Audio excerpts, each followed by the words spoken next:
तो आप एग्रीमेंट्स भी करते हैं अपने बहुत सारे सप्लायर्स के साथ, फॉर्मल एग्रीमेंट्स भी करते हैं, तो उसमें आप लोग लिक्विडेटेड डैमेजेस का क्लॉज रखते हैं।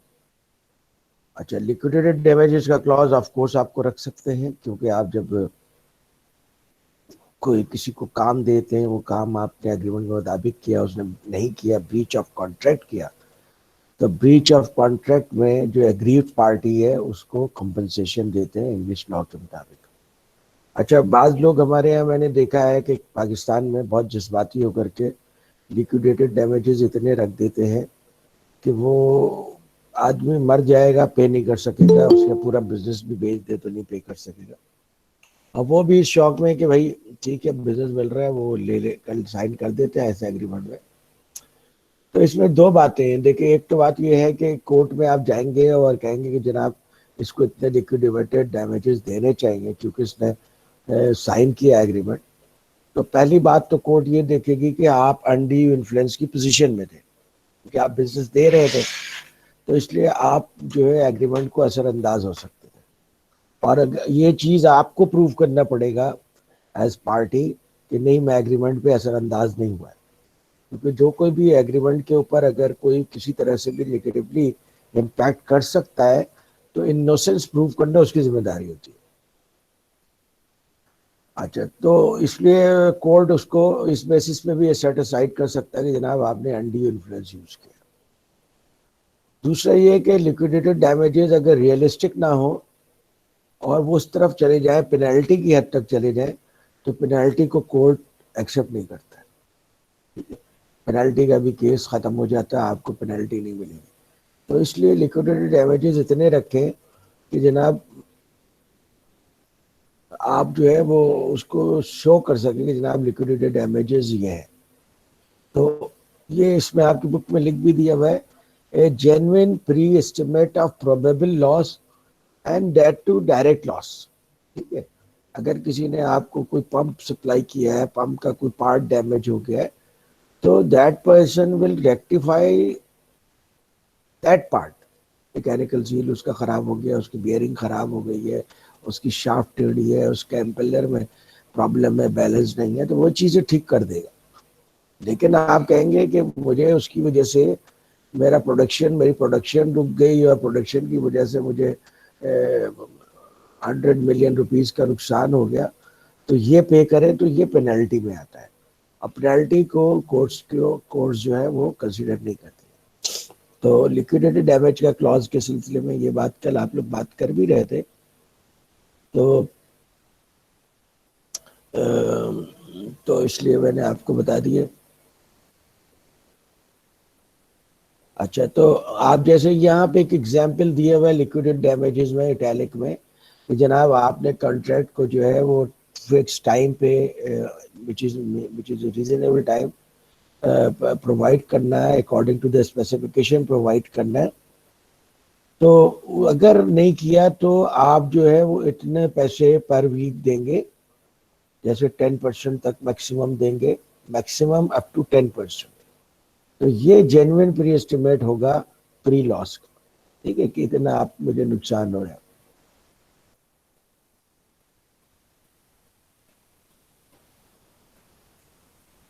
और उसमें जो है वो ग्रेटेस्ट लॉस तक आप पे करेंगे if you can prove that it is the greatest loss because of this. मुझे प्रूव हुआ है। अगर एक्स्ट्रा वेगेंट है, अनकॉन्शनेबल है, यानी लॉजिकली उसको आप एक्सप्लेन नहीं कर सकते, तो ऐसे चीज को कोर्ट सेट डिसाइड कर देती है। ये आपकी बुक में एक बड़ी अच्छी एग्जाम्पल दी है कि आपने व्हीकल एक ऑर्डर किया है 20,000 पाउंड में, और व्हीकल जो मार्केट में मिलते हैं वो 300 पाउंड पर वीक के हिसाब से मिलते हैं आपको, अगर आप रेंट पे लें। तो अगर लेट डिलीवरी कर देता है आपका सप्लायर, तो आप उसको कौन सा पेनल्टी देंगे? 1% of the contract price. 1% of the contract price per day हो गया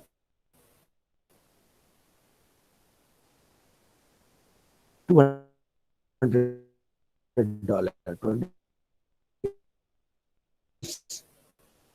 पर वीक। 1.5% जो है वो 20,000 का 1.5% हुआ 300 पाउंड। और 0.5% of the contract price per week.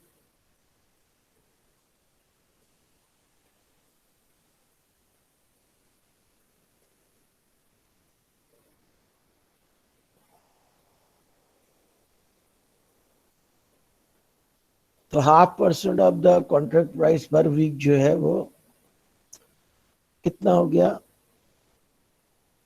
0.5% is 1%, $200, 0.5% of the contract price $100, ऐसे ही है जी। तो ये तीनों कैलकुलेट कर लें, और जो सबसे ज्यादा बेहतर पेनल्टीज के अंदर हो सकती है वो ये हो सकती है नंबर 2, कि उसमें आप 1.5% of the contract price per week मांग रहे हैं, जो कि $300 पाउंड बनते, और 300 पाउंड ही गाड़ी को, अगर आपको गाड़ी टाइम पे सप्लाई नहीं की गई तो आपने जो है क्या किया कि आपको ज़ाहिर है रेंट पे कार लेनी पड़ेगी, और रेंट के चार्जेस हैं 300 पाउंड पर वीक। तो सबसे रियलिस्टिक जो पेनल्टी बनेगी वो नंबर 2 बनेगी। इसमें कोई क्वेश्चन है तो पूछे।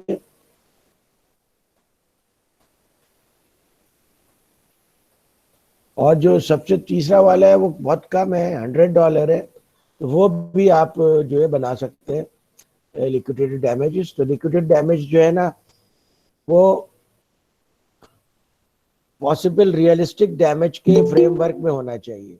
तो अगर आप नंबर 2 लिखते हैं तब भी ठीक है, नंबर 3 लिखते हैं तब भी ठीक है, आप कम पेनल्टी पे सेटल हो गए, आपकी मर्जी।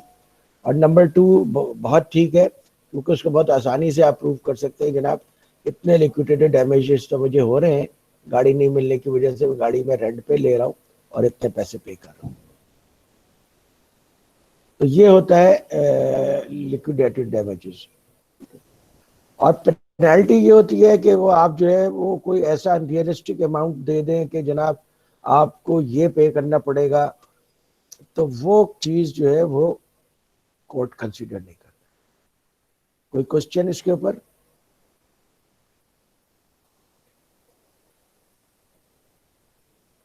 फिर एक और क्लॉज भी होता है, फोर्स मेज्योर क्लॉज या फोर्स मेज्योर क्लॉज। वो होता है बेसिकली कुदरती आफात।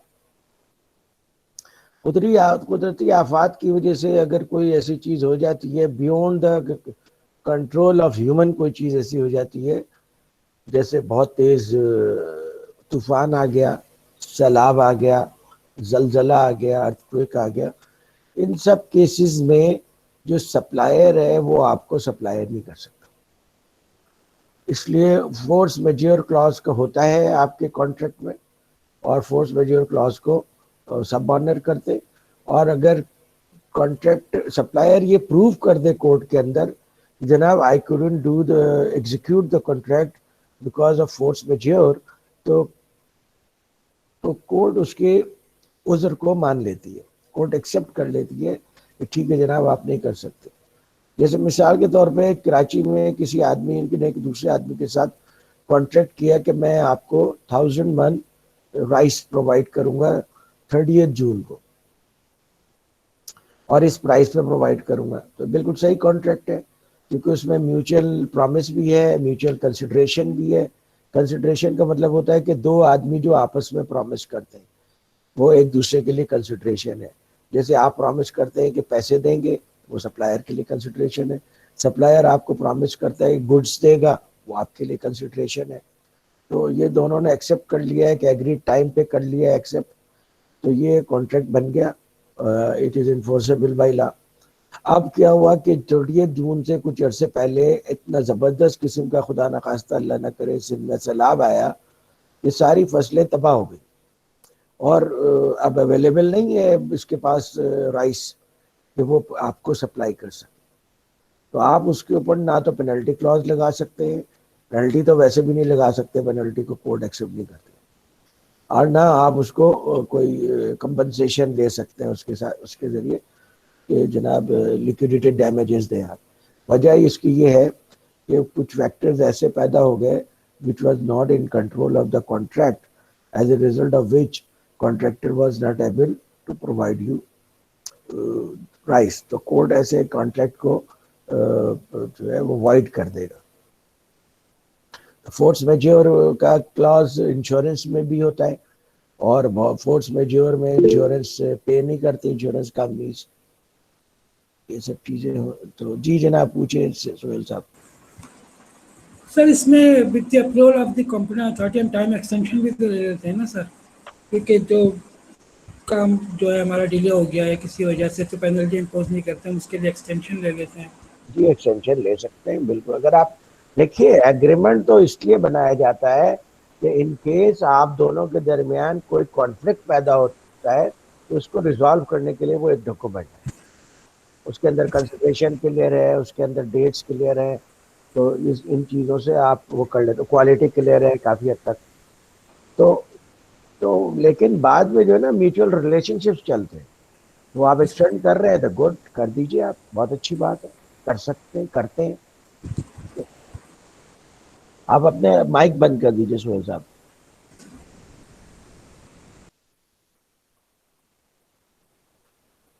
तो तो ये चीज जो है वो फोर्स मेजर में कहलाती है। और फोर्स मेजर में जो है वो जाहिर है कि आपका सप्लायर मजबूर है, उसके कंट्रोल से बाहर है चीजें, तो ऐसी सूरत में कॉन्ट्रैक्ट वाइड हो जाता है और किसी भी पार्टी को कोई डैमेजेस, लिक्विडेटेड डैमेजेस क्लेम नहीं कर सकती कोई पार्टी। सॉरी, सोर्सिंग स्ट्रेटजीज के ऊपर जो है बेसिकली जाहिर है कि आजकल सोर्सिंग को बहुत ज़्यादा साइंस बना के सामने लेकर के आए, और है भी, क्योंकि किसी भी कंपनी को चलाने के लिए कैश के बाद सबसे ज़्यादा जो ज़रूरी चीज़ है कि उसकी सप्लाई लाइन कंटिन्यू रहे। फौजें भी जंग नहीं जीत सकती अगर उनकी सप्लाई लाइन कंटिन्यू न रहे। सप्लाई लाइन डिसकंटिन्यू हो जाए तो लड़ नहीं सकते। तो इसलिए सोर्सिंग एक बहुत इम्पोर्टेंट एरिया होता है, और इसलिए उसके लिए, और आप चूंकि अपने ऑर्गेनाइजेशन के मेजर स्पेंड आपके थ्रू हो रहा है, तो जाहिर है कि आप उस मेजर स्पेंड को विद ड्यू डिलीजेंस करेंगे। और इसमें फिर ये चीज़ें डिस्कस की गई हैं कि आप अच्छा सप्लायर जिसको कहते हैं उससे क्या मुराद है, और फिर बायर सेलर रिलेशनशिप के अंदर रिलेशनशिप स्पेक्ट्रम कहाँ तक है, उसकी किधर लिमिट है और किस हद तक रिलेशनशिप में जाना चाहिए, वो डिस्कस करेंगे। फिर डिफरेंट प्रोक्योरमेंट पॉलिसीज होती हैं कि आप सिंगल सोर्स से ले रहे हैं, मल्टीपल सोर्स से खरीद रहे हैं, ओईएम से खरीद रहे हैं, तो उसके एडवांटेजेस डिसएडवांटेजेस क्या है। और टाइम मिला तो ये बेंसॉ मॉडल आज ही डिस्कस करेंगे, नहीं तो इंशाल्लाह अगली दफ़ा डिस्कस करेंगे। और कॉन्सेप्ट ऑफ टीयरिंग, कि आप जो सप्लायर्स के टीयर्स बनाते हैं तो वो कितने टीयर्स बनाते हैं और क्यों बनाते हैं, उसका एडवांटेज क्या है, डिसएडवांटेज क्या है, ये चीज़ें करेंगे। अच्छा, ऑर्गेनाइजेशंस के अंदर बहुत सारी चीज़ों के मुतालिक ये डिसाइड किया जाता है कि whether we are going to make it और बाय इट। अब ये है कि देखिए, जो आपकी कोर कॉम्पिटेंस की चीज़ें होती हैं वो तो आप मेक करते हैं, बल्कि अब तो कोर कॉम्पिटेंस की चीज़ें भी आप बाय कर रहे हैं। ठीक है, Apple is a very good example of that. Apple का कोर कॉम्पिटेंस है मोबाइल फ़ोन, और भी दूसरे प्रोडक्ट्स है, मोबाइल फ़ोन ले लेते हैं कि वो मोबाइल फ़ोन डिज़ाइन करते हैं, मार्केट करते हैं। पिछले ज़माने में तो ये समझा जाता था कि भाई जब ये डिज़ाइन करते हैं, मार्केट भी करते हैं, तो मैन्युफैक्चरिंग भी इनको खुद ही करनी चाहिए, वरना इनका कॉम्पिटिटिव एडवांटेज डाइल्यूट हो जाएगा। तो लोग खुद ही मैन्युफैक्चरिंग करते थे, लेकिन जब से ये सप्लाई चेन के सोफिस्टिकेटेड कॉन्सेप्ट आए हैं और ये डिस्ट्रीब्यूटेड सोर्सिंग कर रहे हैं, तो अब ये काम भी उन्होंने हवाले कर दिया सप्लायर्स के। सारे कंपोनेंट्स सप्लायर बनाते हैं मोबाइल के, और असेंबल भी कोई और करता है, और फिर ये मार्केट करते हैं। और ये कॉन्सेप्ट लिया गया, दूसरे बिजनेसेस ने जो लिया है वो ऑटोमोटिव से लिया है, क्योंकि ऑटोमोटिव इस कॉन्सेप्ट को पहले ही एम्ब्रेस कर चुका था। अच्छा, ऑटोमोटिव वालों ने इस कॉन्सेप्ट को पहले इसलिए यूज किया कि उनको पता था कि भाई अगर हम किसी से टायर लेते हैं तो वो हमसे सीख करके इतना नहीं सीख जाएगा कि गाड़ियां बनाने शुरू कर देगा, या और दूसरे कंपोनेंट्स लेते हैं तो उनकी साइंस डिफरेंट है, हमारी साइंस डिफरेंट है, तो वो हमारे कॉम्पिटिटिव एडवांटेज को कॉपी नहीं कर सकती। इस वजह से किया गया। दूसरों में लोग थोड़ा सा हेजिटेंट रहते थे कि ये लोग कॉपी कर लेंगे, फिर हमारे कंपटीशन में आ जाएंगे। तो अब ये जो एप्पल और दूसरे लोगों ने इसको करना शुरू किया, वो इस तरह से डिस्ट्रीब्यूट करते हैं अपना सारा काम कि कोई एक सप्लायर पूरे काम को कंट्रोल नहीं करता, ना समझता है। एज ए रिजल्ट उनका कॉम्पिटिटिव एडवांटेज डाइल्यूट नहीं होता। तो अब जो है वो ज्यादा फोकस इस चीज के ऊपर हो रहा है कि जो चीजें आप सोर्स कर सकते हैं, तो वाई मेक इट। अब जाहिर है कि जब आप सोर्सिंग कर रहे हैं तो लॉन्ग टर्म सोर्सिंग कर रहे हैं। वॉलमार्ट है, उसको लॉन्ग टर्म सोर्सिंग करनी है। एप्पल है, उसको लॉन्ग टर्म सोर्सिंग करनी है। तो इसलिए वो ये नहीं कर सकता कि आज उसने कोई मोबाइल डिजाइन किया, आप किसी और सप्लायर को दे दिया उसका कोई कंपोनेंट, फिर दूसरी दफा मोबाइल डिजाइन किया, फिर कॉम्पिटिटिव बिडिंग की और फिर किसी और को दे दिया। उस तरह से उनकी क्वालिटी वेरी करेगी, बिकॉज ये बहुत मेहनत करते हैं अपने सप्लायर्स को ग्रो करने के लिए और डेवलप करने के लिए। उनकी पूरी पूरी टीम्स जा करके उनको ट्रेन करती है, जनाब आपने काम कैसे करना है, क्या करना है, हमें क्या आउटपुट चाहिए, क्या क्वालिटी चाहिए, क्या आपने उसके ऊपर जो है मैन्युफैक्चरिंग प्रोसेस लगाने होते हैं। ये बात नहीं है कि एप्पल को पता नहीं है। एप्पल की टीम को जरूरत पड़ने पे वो प्लांट लगा करके भी चला सकते हैं, क्योंकि वो अपने सप्लायर के साथ तो बहुत क्लोजली काम करते हैं। वो ऐसा इसलिए नहीं करते कि वो अपने कैश को अननेसेसरी इन्वेस्ट नहीं करना चाहते मैन्युफैक्चरिंग प्लांट पे या उसके लिए इनपुट खरीदने के लिए। इसलिए वो अपने सप्लायर्स को ट्रेन करते हैं।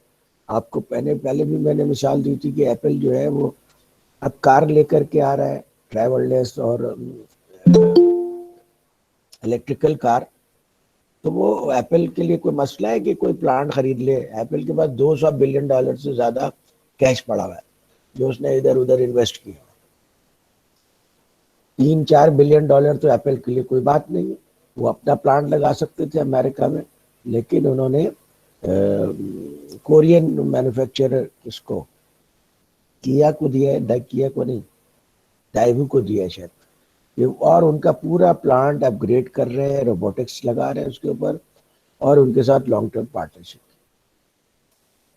तो हम लोगों के लिए इस तरह के कॉन्सेप्ट को थोड़ा हजम करना मुश्किल होता है कि भाई ये इतना सारा काम कर रहे हो, तो बेहतर ये है कि ये काम खुद ही कर लो और उससे कंट्रोल भी अच्छा रहेगा। वो कहते हैं कि भाई ये हम अपना पैसा इन चीजों में क्यों लगाएं, उसको करने दो डाइविंग वाले को, वो सारा उसके ऊपर इन्वेस्टमेंट करेगा, ह्यूमन रिसोर्स उसमें को जरूरत पड़ेगी वो हायर करेगा, क्वालिटी प्रॉब्लम्स होंगी, दूसरे प्रॉब्लम्स होंगी, रेगुलेटरी प्रॉब्लम्स होंगी, वो सॉर्ट आउट करता रहेगा। हमें तो वो एक प्राइस पे बनाकर दे दे जिस प्राइस पे हमें एक्सेप्टेबल है, फिर हम उसके वो अच्छी प्राइस पे बेच देंगे। तो why we should take all this pressure on us. और ये अप्रोच अच्छी है, ठीक है। और इसी अप्रोच की वजह से अमेरिका के जितनी भी कंपनीज बनती हैं वो 20-30 ईयर्स में जायंट बन जाती है। इसलिए जायंट बन जाती हैं कि वो एक ही काम करते रहते हैं। एप्पल एक ही काम कर रहा है, वॉलमार्ट एक ही काम कर रहा है, और माइक्रोसॉफ्ट एक ही काम कर रहा है, एमेजॉन एक ही काम कर रहा है। इतनी बड़ी बड़ी कंपनीज हैं, तो कभी नहीं सोचते कि यार हम जो है ये काम खुद शुरू कर लें। अमेजॉन के लिए तो बड़ा लॉजिकल है कि अब वो अपना ट्रांसपोर्टेशन सिस्टम डेवलप कर ले। 2 मिलियन ऑर्डर्स रोजाना प्रोसेस करता है, नहीं करता है, फेडेक्स को दिया हुआ है क्योंकि फेडेक्स उसमें एक्सपर्ट है। तो ये उनका बिजनेस मॉडल है और ये बहुत सक्सेसफुल बिजनेस मॉडल है, लॉजिकल बिजनेस मॉडल है, इकोनॉमिकली वायबल बिजनेस मॉडल है। तो खैर उसमें एक बात ये भी है कि अमेरिका में चूंकि मार्केट बहुत बड़ी है और लोगों की पर कैपिटा इनकम बहुत ज्यादा है, तो वहां पे आप ऐसा करके सरवाइव कर सकते हैं। पाकिस्तान जैसे कंट्री में आप इस तरह सरवाइव करना थोड़ा डिफिकल्ट होता है, इसलिए लोग कॉन्ग्लोमरेट डाइवर्सिफिकेशन की तरफ चले जाते हैं। लेकिन जापान जैसे मुल्क के पास भी तो बहुत अच्छा पर कैपिटा इनकम है, वो भी ऐसा कर रहे हैं कि वो भी खुद ही सारा कुछ करते हैं। तो इसलिए जो है ये बेसिकली माइंडसेट की बात होती है। अच्छा जनाब, ये लिखा हुआ है attributes of a good supplier. एक अच्छा सप्लायर है उसको आप किस तरह समझेंगे कि अच्छा सप्लायर है? तो आप लोग बताएं कि क्या लिखा हुआ है। बहुत आसान पॉइंट से, तो आप लोग बताइए जनाब इससे क्या मतलब, पहला पॉइंट क्या है? तो पता है आप लोगों को सबको, आपके लिए डिफिकल्ट नहीं है। हाँ सर, डिलीवर ऑन टाइम है। जी, यानी आप जो भी कमिटमेंट कर रहे हैं वो कमिटमेंट आप पूरी करें। टाइम के जो ऊपर। टाइम टाइम के ऊपर आपने जो टाइम पीरियड मांगा है कि डिलीवरी इस टाइम पे होगी, तो उस टाइम पे आप जो है प्रोडक्ट डिस्पैच करें और विद क्वालिटी ऑफ वर्क करें। जी बिल्कुल, इसका मतलब है वो अच्छा सप्लायर है। दूसरा पॉइंट कोई और साहब बता। सेकंड आपका है कि प्रोवाइड कंसिस्टेंट क्वालिटी, यानी आपकी जो भी चीज़ बन रही है उसकी आपके क्वालिटी चेक्स हो और आपका प्रॉपर एक क्वालिटी डिपार्टमेंट हो जो इन सारी चीज़ों को थ्रू आउट करे और उसकी प्रॉपर डॉक्यूमेंटेशन हो। आप जो भी प्रोडक्ट बना रहे हैं उसका कोई भी इंटरनेशनल स्टैंडर्ड होगा कि इस क्वालिटी के तहत इस मेटलर्जी और इस टेम्परेचर और जो भी उसकी पैरामीटर्स या वाइटल्स हैं उसको देख के वो आप प्रोडक्ट डिजाइन करें। Right right, good. आप किसी और को मौका दीजिए। जी जी जनाब, कोई और साहब बताएंगे पॉइंट क्या लिखा हुआ है? सर ये लिखा हुआ गिव्स अ गुड प्राइस, मतलब मार्केट जी कंपटीटिव हो, जी, बेहतर प्राइस हो with same quality and better pricing. और फोर्थ राइट, है गुड गुड। ये हैज अ गुड स्टेबल। जी जी है, सर। सॉरी, गुड क्यों लिखा है, लोएस्ट प्राइस क्यों नहीं लिखा है इन्होंने? सर गुड प्राइस ये कि मीन टू से कि मार्केट को अगर आप compete कर जाएंगे और बेटर आपकी क्वालिटी होगी तो फिर वो गुड प्राइस होगी फॉर गुड थिंग। जी जी, यानी आपको लोएस्ट प्राइस पे नहीं जाना चाहिए, ये नहीं सजेस्ट कर रहे कि आप लोएस्ट प्राइस पे लें, आप गुड प्राइस पे लें। ठीक है ना, एक अच्छी प्राइस जो आपके लिए भी एक्सेप्टेबल हो और आपके सप्लायर के लिए भी एक्सेप्टेबल हो। आई थिंक जी सर गुड प्राइस का एक और ये भी हो सकता है कि जो आप मकसद अगर आप लो प्राइस पे जाएंगे तो ऑफ कोर्स आप कहीं ना कहीं क्वालिटी को कॉम्प्रोमाइज करेंगे। तो गुड प्राइस मतलब है कि quality without compromise of quality, जो आपका मकसद प्रॉफिट मार्जिन है उसको थोड़ा सा लेस कर दें और जो है मार्केट को कम्पीट करें। बिल्कुल सर बिल्कुल, वेरी गुड। हलाल प्रॉफिट अगला point, good price. Has a stable background. जी, पाकिस्तान में तो ये बहुत कॉमन है, टेबल थैला पार्टी कहते बैकग्राउंड हैं हम। ये बेंचमार्क से रिलेट तो नहीं है सर? बेंचमार्क हो मतलब एक जैसे नाइकी है, सर्विस है, तो नहीं नहीं नहीं इसका एक स्टेबल नहीं, बैकग्राउंड है। स्टेबल बैकग्राउंड हमारे यहाँ बहुत सारे सप्लायर्स ऐसे होते हैं, जब हम नेवी में काम करते थे हम उन्हें थैला पार्टी कहते थे। वो सुबह उठते थे, एक थैला उठा कर ले आते थे और उसके बाद जो है ना उसके अंदर उनकी कागजात और सारी चीज़ें होती थी। और वो तो उनको कोई आइटम दो तो लोएस्ट को कर भी कोट कर देते थे, सप्लाई भी कर देते थे, लेकिन वो फिर गायब भी हो जाते थे क्योंकि वो कोई स्टेबल पार्टियां नहीं होती थी, बल्कि वो कोई नेवी से रिटायर हुआ वही शुरू हो गया, या कोई और साहब है जिनकी जान पहचान है वो शुरू हो गए। तो इनका कोई स्टेबल बैकग्राउंड नहीं है, ये अपॉर्चुनिस्ट है। कोई अपॉर्चुनिटी मिली है तो उसके ऊपर चाहते हैं कैपिटलाइज करें, फिर जब देखते हैं कि कंट्रोल में नहीं है चीज़ें तो गायब भी हो जाते हैं। ऐसे आदमी का हम कहेंगे स्टेबल बैकग्राउंड नहीं। स्टेबल बैकग्राउंड वो है जिसका एक प्रॉपर कंपनी है, प्रॉपर लोकेशन है, प्रॉपर लोग काम करते हैं वहाँ पे, प्रॉपर टेक्नोलॉजी यूज करते हैं, फाइनेंशियली साउंड हो। बहुत सारे सप्लायर इस वजह से भी काम छोड़ देते हैं तो फाइनेंशियली बैंकरप्ट हो जाते हैं। तो फाइनेंशियली साउंड होना भी जरूरी है। तो ये सब चीजें, और फिर उसके दूसरे कस्टमर्स के रेफरेंसेस भी अच्छे हैं, ये सब मिल करके स्टेबल बैकग्राउंड बनाता है। ठीक है ना, और वो बैकग्राउंड चेक जरूरी है।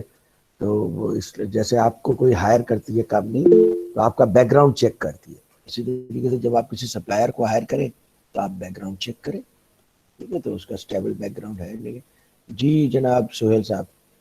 तो इसमें ये कि आफ्टर सेल सर्विसेज जो हैं वो प्रोवाइड होनी चाहिए, उनके जी बिल्कुल, वर्कशॉप्स होने चाहिए, अवेलेबिलिटी ऑफ स्पेयर पार्ट्स जो है वो कंफर्टेबली अवेलेबल हो मार्केट के अंदर। वेरी गुड वेरी गुड, बिल्कुल ये सब स्टेबल बैकग्राउंड का हिस्सा है, बिल्कुल। बहुत अच्छे सोच रहे हैं आप। ये बताइए, प्रोवाइड्स गुड सर्विस बैकअप।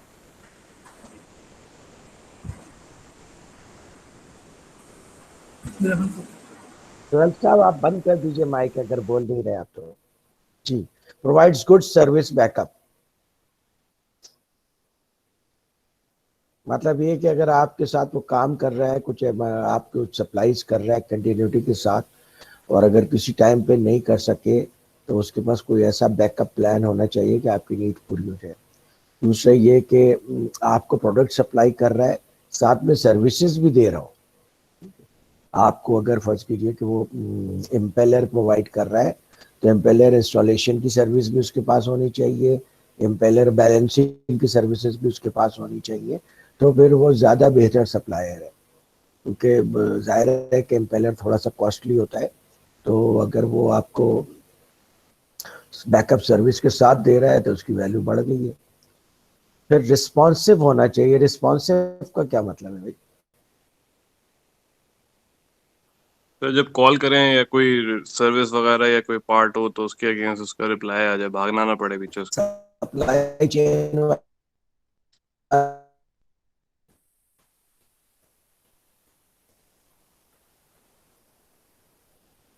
जी हेलो, आपकी आवाज नहीं आ रही है मुझे। सर मैं कह रहा हूँ कि वो सप्लायर जिसको रिस्पॉन्ड करे जब कोई जरूरत पड़े किसी चीज की, या कोई सप्लाई की या कोई क्लैरिफिकेशन की, ऐसा ना हो कि आपको पीछे भागना पड़े। जी, प्रोडक्ट में कोई मॉडिफिकेशन है तो उसको भी वो कर सके। तो ये सब नीड्स की रिस्पॉन्सिवनेस होती है।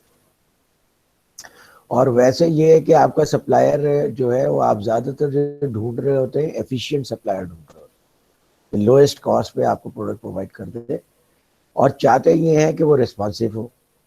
तो ये दोनों चीज़ें किसी एक में जमा नहीं हो सकती हैं।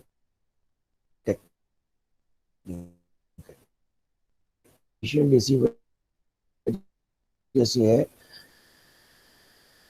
कि वो जो नहीं हो सकता, या आपकी क्वांटिटी चेंज हो सकती है तब भी वो रिस्पॉन्सिव नहीं हो सकता। तो आपको ऐसे जो गुड प्राइस की बात की गई है वो इसीलिए की गई है कि गुड प्राइस में वो रिस्पॉन्सिवनेस को एकोमोडेट कर सकता है। यानी अगर आपकी क्वांटिटी चेंज हो रही है या आपको प्रोडक्ट में कोई मॉडिफिकेशन चाहिए, तो वो उसके लिए वो रिस्पॉन्सिव है, रिस्पॉन्ड करता है। और इन चीज़ों की ऑफकोर्स एक प्राइस होती है। तो जो रिस्पॉन्सिव सप्लायर होगा वो थोड़ा सा एक्सपेंसिव होगा। फिर प्रोमिसेस रखता हो तो सीधी सी बात है, टेक्निकल सपोर्ट देता हो, ठीक है। और फिर बहुत सारे जो है ना वो कम्युनिकेशन में अच्छे नहीं होते, इस वजह से भी आपको अच्छे नहीं लगते। वो अगर आपको कम्युनिकेट करते रहेंगे, जनाब अब हमने रॉ मटेरियल खरीद लिया, अब हम प्रोसेस कर रहे हैं, अब ये फिनिश गुड्स अगले हफ्ते में आ जाएगा, हम आपको 10 दिन बाद डिस्पैच कर देंगे। जब आप इन्फॉर्म्ड रहते हैं तो आपका टेंशन कम हो जाता है। परचेजिंग एक टेंशन का काम है, ठीक है। तो वो इसलिए काम है कि उसमें डॉलर्स इन्वॉल्व है, आपकी रेपुटेशन इन्वॉल्व है, आपकी जॉब इन्वॉल्व है, आपके ऑर्गेनाइजेशन का वर्क इन्वॉल्व है। तो इसमें आप किसी को काम दे करके भी परेशान रहते हैं कि पता नहीं कर पाएगा नहीं कर पाएगा। तो जो आपके साथ लेजॉन रखता है, कम्युनिकेशन रखता है, उसके साथ आप ज़्यादा कंफर्टेबल रहते हैं।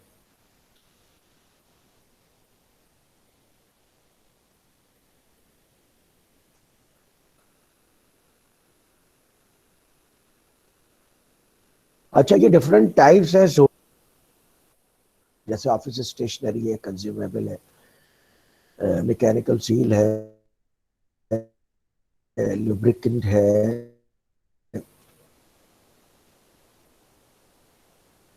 सप्लाईज में ये सब क्या होता है कि कंटिन्यूटी के साथ सप्लाई हो रही है। आपको उसने सप्लाई कर दिया, 1 महीने के बाद 2 महीने के बाद आप फिर उसे ऑर्डर दे देंगे, फिर वो चीज़ें सप्लाई कर देगा। कंज्यूमर की में भी सप्लाईज कंटिन्यूटी के साथ चलती रहती है, रेगुलर सप्लायर्स के साथ काम कर लेते हैं। बाज़ औक़ात आप उनके साथ ब्लैंकेट एग्रीमेंट भी साइन कर लेते हैं कि जनाब ठीक है, इतने हमें तकरीबन ज़रूरत पड़ेगी पूरे साल में,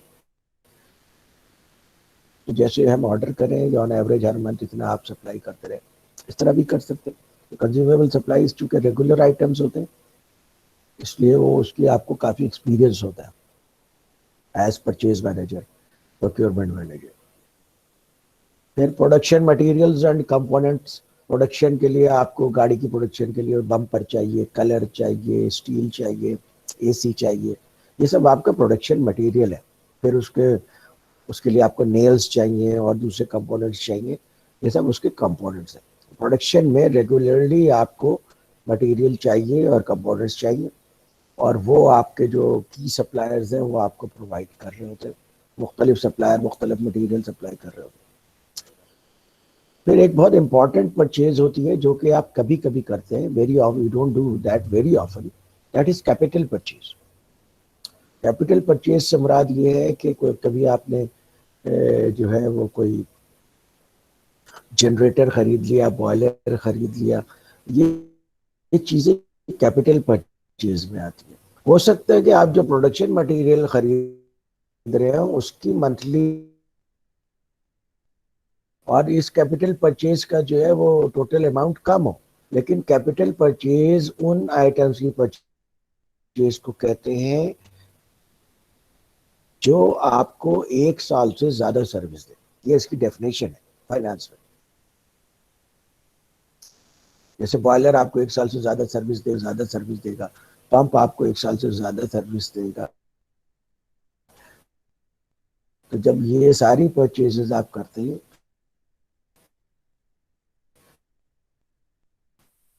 तो ये को आप इनकम स्टेटमेंट में एक्सपेंस आउट, तो इसलिए उसकी अलग से प्रपोजल होती है, अलग से उसकी जस्टिफिकेशन है।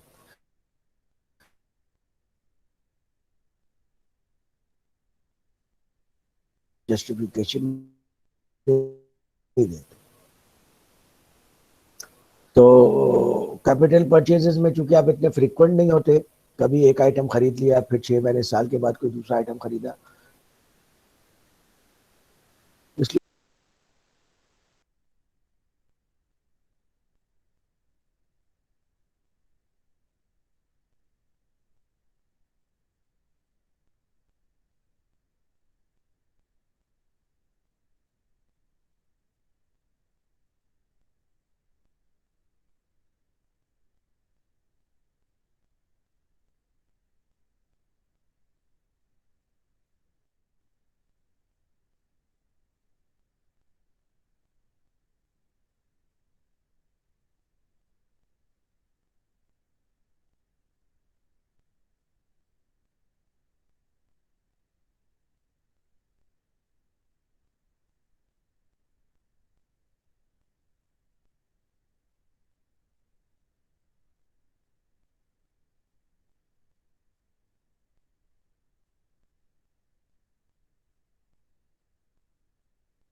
सॉरी, थोड़ा सा नेटवर्क चला गया था, इस वजह से आप लोग सहमत हुई। आप कुछ कहना चाह रहे हैं सोहेल साहब?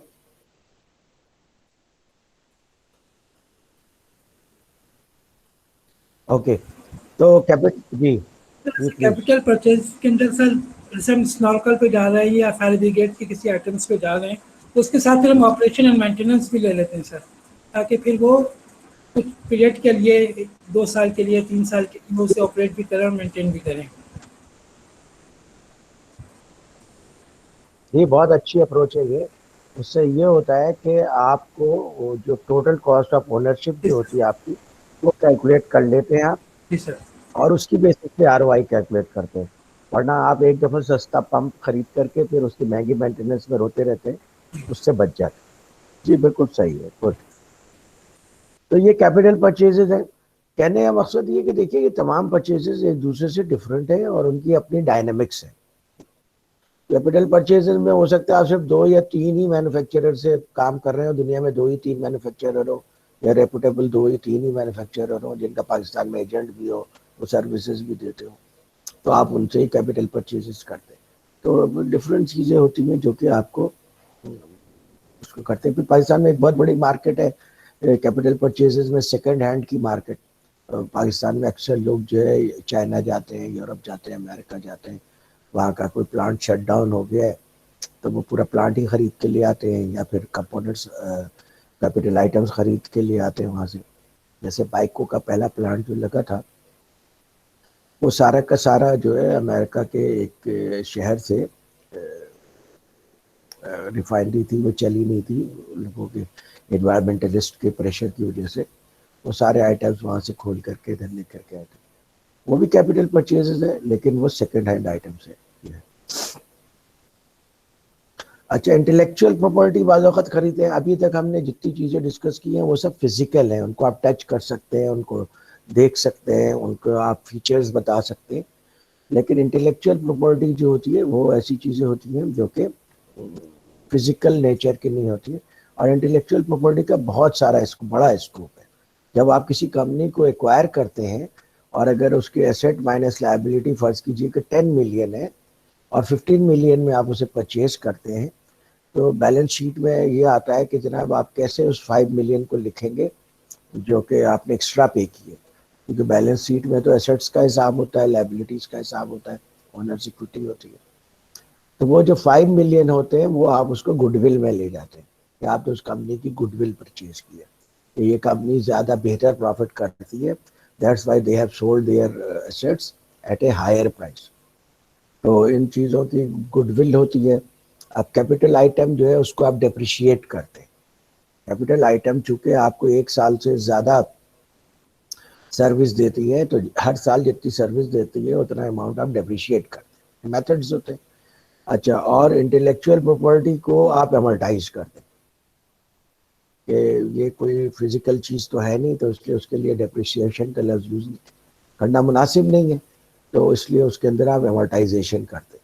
सॉफ्टवेयर को आप अमर्टाइज करेंगे, आप जो है वो गुडविल को अमर्टाइज करेंगे, आपके पास कॉपी राइट्स है उसको अमर्टाइज करेंगे। इस तरह की जितनी चीज़ें वो सब चीज़ें इंटेलेक्चुअल प्रॉपर्टी में आती है और वो आप उन्हें अमर्टाइज करते हैं।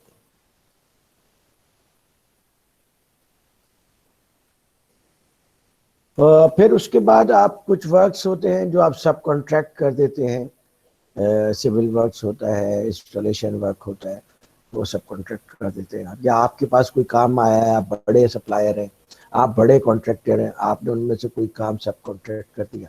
तो जो सब आपको पता है, जब आपके प्लांट पे कोई काम होता है तो मेन कॉन्ट्रैक्टर के अलावा सब कॉन्ट्रैक्टर्स भी काम कर रहे होते हैं। मेन कॉन्ट्रैक्टर ओवरऑल रिस्पॉन्सिबल होता है, डिज़ाइन के लिए रिस्पॉन्सिबल होता है, सिलेक्शन और परचेजेस डिज़ाइन में आपको हेल्प करता है। जो सब कॉन्ट्रैक्टर्स होते हैं कोई इलेक्ट्रिकल के एग्जीक्यूशन के लिए होता है, कोई मैकेनिकल के एग्जीक्यूशन के लिए होता है, कोई सिविल के एग्जीक्यूशन के लिए होता है, कोई प्लम्बिंग वर्क के एग्जीक्यूशन के लिए होता है। तो सब कॉन्ट्रैक्टर्स काम करते हैं। तो ये आपकी तरतीब होती है। फिर सर्विसेज होती हैं। आप सर्विसेज भी बहुत सारी परचेज करते हैं। जैसे मिसाल के तौर पर आप चाहते हैं कि आपके जो वर्कर्स हैं उनको लंच सर्व किया जाए। एक तरीका तो ये है कि आप खुद ही बनाएं लंच, लेकिन बेहतर तरीका ये है कि आप उसे सब कॉन्ट्रैक्ट कर दें। तो ये एक सर्विस है जो आपको डेली रेगुलरली प्रोवाइड करता है। इस तरह और बेतहाशा सर्विसेज हैं जो आप यूज़ करते हैं। यूटिलिटी की सर्विस है और हज़ारों सर्विसेज हैं जो आप यूज़ करते हैं। आपको आपके मैनेजर्स को गाड़ी चाहिए, आप लीज पे गाड़ी ले लेते हैं या किराए पे रेंट पे गाड़ी ले लेते हैं, ये भी सर्विस है। तो सर्विसेज की एक बहुत बड़ी रेंज होती है जो डिफरेंट ऑर्गेनाइजेशंस डिफरेंट तरीके से यूज़ करते हैं। तो ये भी एक एक्सपर्टीज है। तो आप अगर चाहें कि किसी भी डिपार्टमेंट के लोगों को डेवलप करें, तो आप अराउंड दीज लाइंस भी कर सकते हैं कि ये आदमी कंज्यूमेबल सप्लाईज में एक्सपर्ट है, कैटेगरी बना लें, और ये प्रोडक्शन मटेरियल्स का है। प्रोडक्शन मटेरियल में एक आदमी से तो काम चलेगा नहीं, कई लोग आपको लेने पड़ेंगे। फिर कैपिटल परचेजेस के लिए अलग लोग हों, इंटेलेक्चुअल प्रॉपर्टी के लिए अलग लोग हों, फिर सब कॉन्ट्रैक्टर्स के लिए अलग लोग हों, सर्विसेज के लिए अलग लोग। कोई छोटा काम है तो दो को एक साथ क्लब भी कर सकते हैं। अच्छा, इंटेलेक्चुअल प्रॉपर्टी बाज़ औक़ात ऐसा होता है कि प्रोक्योरमेंट के थ्रू नहीं खरीदे जाते, बल्कि आईटी डिपार्टमेंट में सॉफ्टवेयर खरीद लिया। This is bad practice. Reason is कि वो जज्बाती हो करके किसी सॉफ्टवेयर से ज़्यादा ऑब्सेस्ड होते हैं, खरीद लेते हैं। लेकिन जो उसके बैकग्राउंड में जो कमर्शियल सर्विसेज हैं उससे आईटी के लोग इतने ज़्यादा वाकिफ नहीं होते। फिर जब वो बाद में प्रॉब्लम्स आती हैं फिर वो प्रोक्योरमेंट की तरफ दौड़ते हैं। तो इसलिए बेहतर यही होता है कि अगर आपके यहाँ एसएपी इम्प्लीमेंट हो रहा है या कोई और इस तरह का सॉफ्टवेयर इम्प्लीमेंट हो रहा है, तो प्रोक्योरमेंट को इन्वॉल्व करके वो काम किया जाए।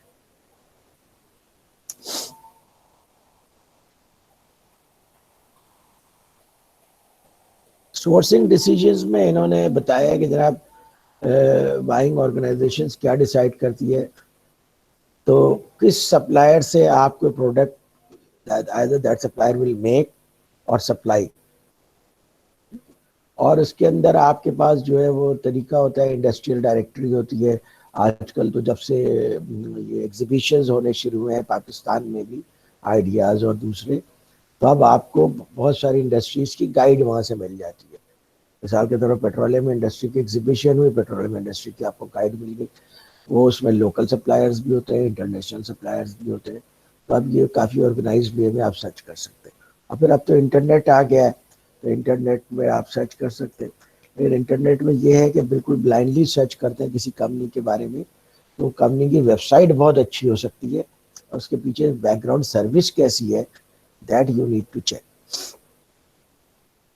फिर आमतौर पे आप शॉर्ट लिस्ट कर देते हैं, क्योंकि अगर एक इंडस्ट्री के अंदर 1000 सप्लायर्स हैं, तो आप हर दफ़ा 1000 लोगों को तो आप नहीं भेजेंगे इंक्वायरी, वो आपकी कॉस्ट में बहुत ज़्यादा ऐड करेगा। तो एक आप प्री क्वालिफिकेशन का प्रोसेस करके उनको शॉर्ट लिस्ट कर देते हैं, और फिर जो आप शॉर्ट लिस्ट करते हैं उनको ही आप इंक्वायरी भेजते हैं। फिर जो उनमें से आहिस्ता आहिस्ता खुद ही आपको बेस्ट सप्लायर्स पता चलना शुरू हो जाते हैं। जब आप काम करते हैं तो बेस्ट सप्लायर का पता चलना शुरू हो जाता है, और फिर वो बेस्ट सप्लायर्स के साथ आप अपने रिलेशनशिप को नर्चर करते हैं। और फिर जब आप परचेज ऑर्डर करते हैं तो जाहिर है ये सब चीज़ें मेंशन करते हैं कि वॉल्यूम क्या होगा, शेड्यूल ऑफ डिलीवरी क्या होगी, पेस ऑफ डिलीवरी क्या होगी, प्राइस एंड क्वालिटी रिक्वायर्ड क्या होगी। ठीक है, जैसे मिसाल के तौर पर PRL है या NRL है, ये अगर कतर रिफाइनरी से खरीदते हैं क्रूड ऑयल, तो वो कतर रिफाइनरी के साथ एक डिलीवरी शेड्यूल साइन कर लेते हैं कि जनाब आप हर महीने इतने मिनिमम भेजेंगे, और कभी पीक सीजन होगा तो इतने भेजेंगे। वैसे तो इनकी प्रोडक्शन सेट होती है 100% पे, इनको पता है कि कितने हमें रिक्वायरमेंट होती है, उसके हिसाब से वो शेड्यूलिंग कर लेते हैं जनाब। और सबसे बड़ा जो पेन परचेज मैनेजर लेता है वो है कि किस तरीके से वो राइट सप्लायर्स को फाइंड आउट करे, क्योंकि दुनिया में हजारों सप्लायर्स हैं चीज़ों के। अच्छा, सप्लायर्स में भी ऐसे सप्लायर्स होते हैं जिसकी जो क्वालिटी होती है हिडन होती है। जैसे मिसाल के तौर पे एक मैकेनिकल सील का सप्लायर है, वो बियरिंग भी सप्लाई करता है। अब बियरिंग उसका कोर बिजनेस नहीं है, मैकेनिकल सील उसका कोर बिजनेस है। तो जब आप मैकेनिकल सील खरीदने जाएंगे तो आप जॉन क्रेन से खरीदेंगे, बर्गमैन से खरीदेंगे, ईगल बर्गमैन या और जो भी बड़े नाम हैं उनसे आप खरीदेंगे, क्योंकि मैकेनिकल सील टाइप की चीज़ें आप चाइनीज सप्लायर्स की नहीं यूज़ करते आमतौर पे, क्योंकि उसमें बहुत प्रॉब्लम आती है, फिर फ्रिक्वेंटली फिर वो ब्रेक डाउन करता है। और अगर आप बेयरिंग खरीदने जा रहे हैं तो बेयरिंग आप जॉन क्रेन से नहीं खरीदेंगे, क्योंकि जॉन क्रेन का बिजनेस नहीं है, तो वो आप खरीदेंगे जा करके NSK से या NTN से या एस्केप से खरीदेंगे आप। तो ये भी देखना ज़रूरी है कि उस सप्लायर के पास कौन सा कोर बिजनेस है। बहुत से सप्लायर्स ऐसे होते हैं जो अपना रेंज कंप्लीट करने के लिए कुछ चीज़ें तो मैन्युफैक्चर करते हैं, लेकिन बाकी चीज़ें वो किसी और से परचेज करके आपको सप्लाई करते हैं, और बाकायदा उनके आइटम्स में होते हैं, कैटलॉग में होते हैं। तो आपको ये देखना होगा कि भाई इस सप्लायर की कोर कॉम्पिटेंसी क्या है, तो आप उसके जो कोर कॉम्पिटेंसी के आइटम्स हैं वो उससे ले, और फिर वो देखेंगे जो दूसरी सर्विसेज प्रोवाइड कर रहे हैं उसका सोर्स क्या है। उसमें थोड़ा टाइम लगता है, एफर्ट्स लगते हैं, लेकिन आजकल इंटरनेट के ज़माने में ये कोई मुश्किल बात नहीं है। तो जो उसका सोर्स है वहाँ से परचेज करें।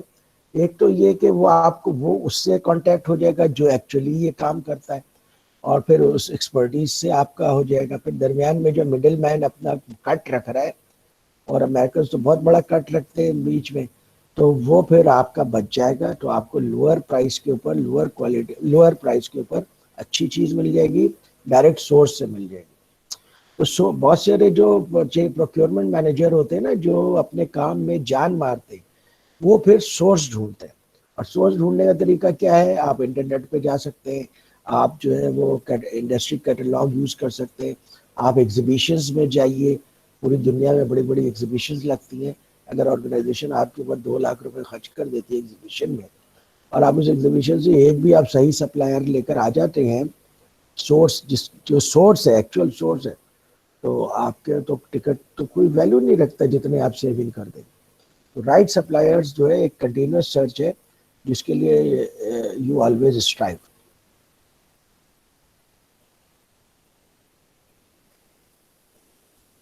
अच्छा, अब ये पोटेंशियल सप्लायर के लिए कुछ क्राइटेरिया उन्होंने आपको बता दिए कि जनाब आप एक माइंड सेट बना लीजिए कि जब आप पोटेंशियल सप्लायर को देख रहे हैं तो उसमें आप क्या क्या चीज़ें देखेंगे, नेसेसरी कैपेबिलिटीज और एक्सपीरियंस में क्या चीज़ें कंसिडर करेंगे। सबसे पहली चीज़ ये करें कि वो वायबल सप्लायर है या नहीं है। वायबल सप्लायर का ये मतलब है कि वो आज सप्लाई कर रहा है और इम्कानात ये है कि 10 साल तक भी सप्लाई करता रहेगा, ठीक है। तो उसकी आप फाइनेंशियल फिजिबिलिटी देखते हैं, टेक्निकल फिजिबिलिटी देखते हैं, ऑपरेशनल फिजिबिलिटी देखते हैं, प्रोडक्शन देखते हैं, प्रोडक्शन कैपेसिटी देखते हैं, माइंड सेट देखते हैं कि भाई उसका माइंड सेट नई टेक्नोलॉजी को एक्सेप्ट करने वाला है या नहीं है, या पुराने तरीके से काम कर रहे हैं और करते चले आ रहे हैं। तो ये फिर ऐसा जो सप्लायर होता है वो फिर आपके लिए ट्रेडिशनल आइटम्स के लिए तो ठीक हो सकता है, लेकिन अगर कोई चीज़ आप डेवलप कराने चाहें तो उसके लिए वो इतना कैपेबल नहीं होगा। आप फिर कुछ सप्लायर्स सारे नहीं, कुछ सप्लायर्स ऐसे होते हैं जिनको कि आपको इन्वॉल्व करना होता है अपने प्रोडक्ट डिज़ाइन में और डेवलपमेंट में, एज ए फुल पार्टनर आप उसको ले रहे होते हैं। तो उसके लिए क्राइटेरिया अलग है, आगे हम देखेंगे कि कौन से ऐसे सप्लायर हैं जिनको कि आप फुल पार्टनर के साथ तौर पे ले सकते हैं, लॉन्ग टर्म पार्टनरशिप कायम कर सकते हैं और उसको आप टेक्नोलॉजिकल सपोर्ट भी प्रोवाइड कर सकते हैं। वो आपके लिए एक लॉन्ग टर्म एसेट बन जाएगा। और फिर कुछ सप्लायर्स ऐसे भी होते हैं जो अपने क्लाइंट के साथ काम करते हैं तो उनके साथ नॉलेज भी शेयर करते हैं, टेक्नोलॉजी भी शेयर करते हैं, इंफॉर्मेशन भी शेयर करते हैं। तो ऐसे सप्लायर्स के आपको ढूंढना चाहिए। और वो सप्लायर जो सिर्फ एक फ़ायदा आपको ये भी होता है, सप्लायर से अगर आप थोड़ी सी रिलेशनशिप बेहतर कर लें तो आपको इंडस्ट्री की नॉलेज भी मिलना शुरू हो जाती है। आपको ये भी पता चलना शुरू हो जाता है कि आपके कॉम्पिटिटर्स क्या कर रहे हैं, क्या चीज़ें डेवलप हो रही हैं, और वो एक बहुत बड़ा सोर्स होता है आपकी फ्यूचर स्ट्रेटजी डेवलप करने के लिए और ख़ुद अपना कॉम्पिटिटिव एडवांटेज डेवलप करने के लिए। तो ये बहुत बड़ी इंफॉर्मेशन होती है। फिर बहुत से सप्लायर्स ऐसे भी होते हैं जो आपके साथ म्यूचुअल बेनिफिट के लिए मिल करके कॉस्ट को लोअर करने के लिए काम करेंगे। ये सप्लायर आपके बहुत अच्छे हैं, क्योंकि आप देखेंगे पाकिस्तान में अगर आप देखें तो पीएनजी और यूनिलीवर में जो कंपटीशन है वो supply chain versus supply chain है।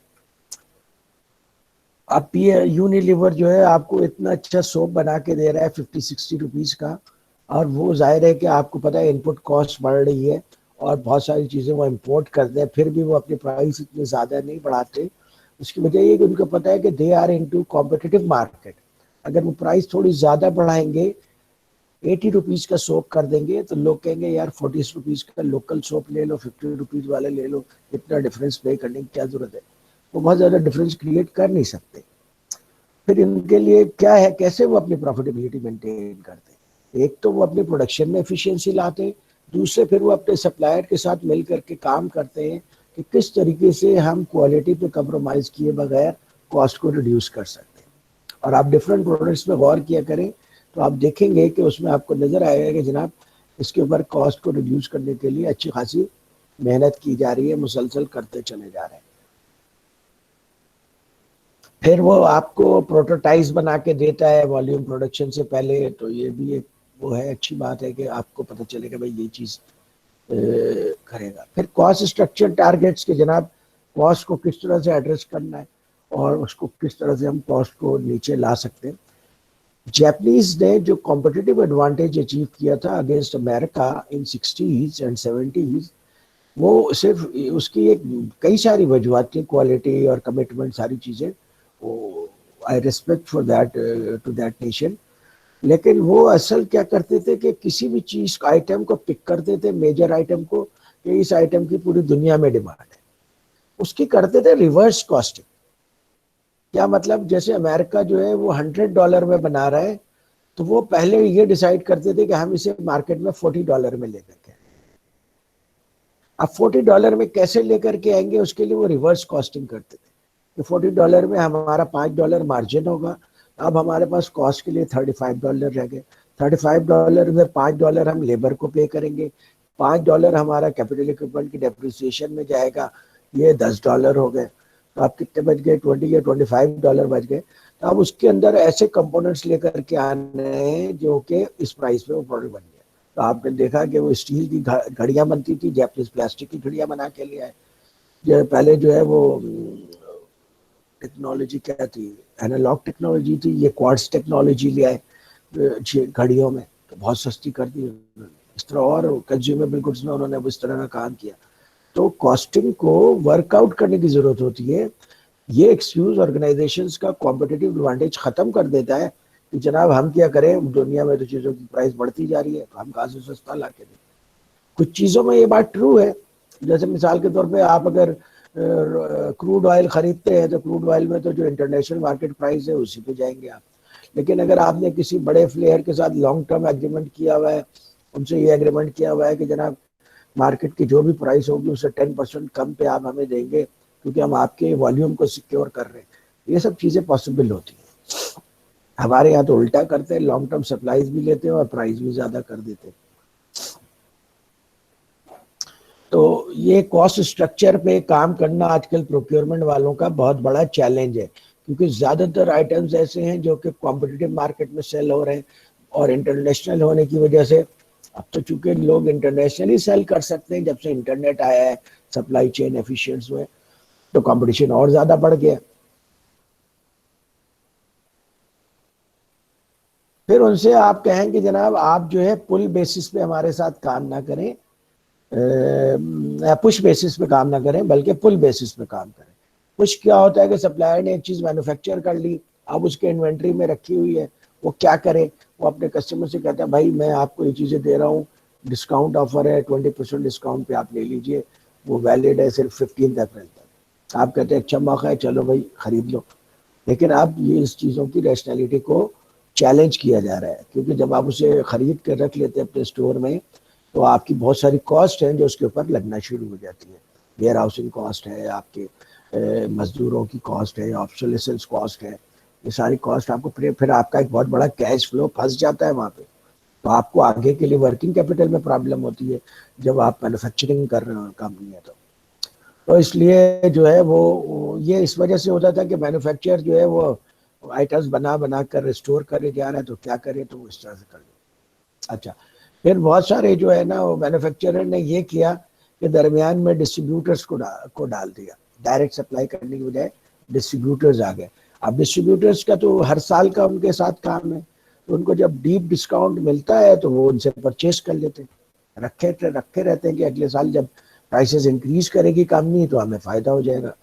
उनके पास तो चूंकि बहुत सारे कस्टमर्स हैं तो उनके लिए थोड़ी रैशनैलिटी बनती है। हालांकि आप डिस्ट्रीब्यूटर कंपनीज भी लाइक ग्रेंगर वगैरह इस रैशनैलिटी को चैलेंज कर रहे हैं कि जनाब ये कैसा होना चाहिए या नहीं होना चाहिए। तो इन्वेंट्री उतनी होनी चाहिए जितनी की आपकी जरूरत है, और वो पुल करेंगे आप, क्या आपकी डिमांड है, आपने मैन्युफैक्चर से कहा जनाब इतनी इन्वेंट्री नहीं, आपने उसको प्रोसेस किया, आगे सेल कर दिया, तो एक फ्लो बनता चला जाता है। और पुल की वजह से कहीं पे भी आपका जो है वो बुल पे इफेक्ट नहीं आता। तो इसलिए ये एक विजडम है जिसको कि आप बहुत सारे लोग यूज कर रहे हैं कि अगर आपको अगर डिस्काउंट पे मिल भी रहा है, 25% डिस्काउंट पे भी कोई चीज मिल रही है, तो क्या वो रैशनल है, आप उससे ज्यादा एडवांटेज गेन कर सकेंगे, वरना तो फिर आप इन्वेंट्री में अपना पैसा वो कर रहे हैं, इन्वेस्ट कर रहे हैं, सारी आपको कॉस्ट लगेगी। फिर अगर फाइनेंस कॉस्ट देख लेंगे, अगर आप ये बैंक से लोन लेके खरीदते तो 1% पर मंथ तो आपका इंटरेस्ट ही जाता। ये सब चीजें कैलकुलेट करने की होती है। प्रोक्योरमेंट वालों के लिए बहुत रिकमेंडेड है मेरी तरफ से कि वो 2 कोर्सेज जरूर करें एनईडी से। अब इस वजह से नहीं कह रहा हूँ कि वो मैं ही पढ़ाता हूँ, बल्कि इस वजह से कि उनके प्रोक्योरमेंट में बहुत ज़्यादा रिफाइनमेंट आ जाएगी। एक तो अकाउंटिंग एंड फाइनेंशियल मैनेजमेंट का कोर्स और एक स्ट्रेटेजिक मैनेजमेंट का कोर्स, ये 2 कोर्स ज़रूर करें। और तीसरा लीडरशिप कर लेना बहुत अच्छी बात है। तो ये आपका प्रोक्योरमेंट का जो पीजीडी है वो आपके लिए और ज़्यादा वैल्यूएबल हो जाएगा। अच्छा, तो अब सप्लायर्स के लिए उन्होंने कहा कि जब आप पार्टनरिंग कर रहे हैं तो सबसे पहली बात तो उनका बिजनेस सेंस होना ज़रूरी है। बाद सप्लायर्स के शिफ्ट होते हैं ट्रेडर मेंटालिटी के होते हैं, तो वो चीज़ खरीदते हैं, स्टॉक करते हैं, आपने मांगा आपको भेज देंगे। उससे ज़्यादा उनके पास में एक्सपर्टीज होती है ना वो काम कर सकते। तो इसलिए उनका बिजनेस सेंस होना ज़रूरी है और एटीट्यूड हेल्पिंग होना चाहिए कि जनाब जी वाकई आपके प्रोडक्ट डेवलपमेंट में वो आपको कोई साउंड टेक्नोलॉजिकल हेल्प दे सकते हैं। ऐसे सप्लायर चाहिए होते हैं। ऐसे सप्लायर्स आमतौर पे डिस्ट्रीब्यूटर नहीं होते, बल्कि आमतौर पे वो होते हैं जो कुछ ना कुछ मैन्युफैक्चरिंग भी करते हैं। ट्रैक रिकॉर्ड अच्छा हो, फाइनेंशियल बेस अच्छा होना बहुत ज़रूरी है। और आजकल आप लोग चेक भी करते हैं, बैकग्राउंड बैंक अकाउंट चेक करते हैं, उनके स्टेटमेंट्स चेक करते हैं लास्ट 5 ईयर्स के। वो इसीलिए चेक करते हैं कि भाई आप उनके साथ स्ट्रेटेजिक पार्टनरशिप करें और तो वो कंटिन्यूटी के साथ चलता भी रहे। फिर उनकी टेक्निकल कैपेसिटी होनी चाहिए, अच्छी फैसिलिटीज होनी चाहिए और क्वालिटी ओरिएंटेशन होनी चाहिए। मैनेजमेंट कॉस्ट इफेक्टिव हो, यानी कॉस्ट कंट्रोल का उनके अंदर सेंस हो। फिर बाइंग उनकी अच्छी हो, इफेक्टिव हो, क्योंकि वो तो है ही बाइंग ऑर्गेनाइजेशन सप्लायर, पर्टिकुलरली किसी एक कैटेगरी में, तो वो उसको ज़्यादा बेहतर तरीके से कर सकते हैं। वर्कफोर्स अच्छे हो उनका, क्योंकि बहुत सारे सप्लायर्स ऐसे होते हैं जो वर्कफोर्स को इतना ज़्यादा अच्छे तरीके से कंपनसेट नहीं करते, एज ए रिजल्ट उनके पास बहुत क्वालिटी वर्कफोर्स नहीं होती है। तो यही वजह है कि जब हमारे वॉलमार्ट के जो परचेजर हैं जब ऑडिट करते हैं हमारे गुल अहमद का या किसी दूसरे कंपनी का, तो वो ये भी देखते हैं कि वर्कफोर्स का मोराल कैसा है। वर्कफोर्स का मोराल होगा तभी अच्छा काम करेंगे। फिर लॉजिस्टिक्स अरेंजमेंट अच्छे हों, उनके बाद अपने ट्रक्स हों, अपने अच्छी इन्वेंट्री हो, ये सब लॉजिस्टिक्स में आता है। और फिर सर्विस, कस्टमर सर्विस की मेंटेलिटी हो कि जनाब रात में भी अगर आपको किसी आइटम की इमरजेंसी है तो वो आपको प्रोवाइड कर सके। ओके, तो अभी हम थोड़ा सा ब्रेक लेते हैं और फिर इंशाल्लाह 15 मिनट के ब्रेक के बाद आपसे बात करता हूँ। If you have any question please ask. जी अप टिल नाउ तो कोई क्वेश्चन नहीं है, यस, कोई देखते हैं अभी। क्वेश्चन नहीं है। जी अच्छा, असलम साहब चले गए क्या? असलम साहब नहीं है, अच्छा ठीक है। ओ आरिफ साहब, आजकल आप पार्टिसिपेट नहीं कर रहे, पहले तो बड़े एंथुसियास्टिक पार्टिसिपेंट हुआ करते थे आप। खैरियत है?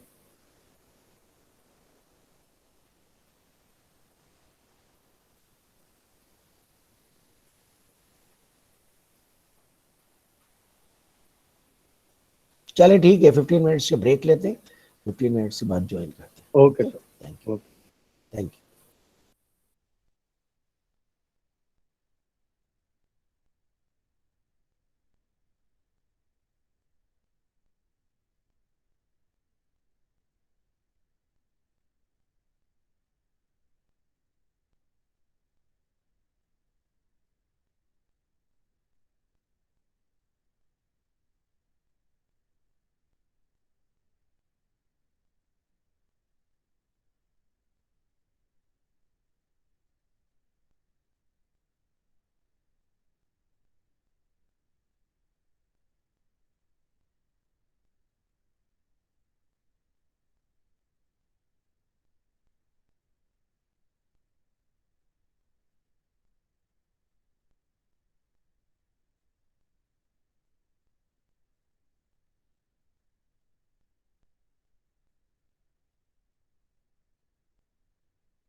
हेलो, अस्सलाम वालेकुम एंड वेलकम बैक।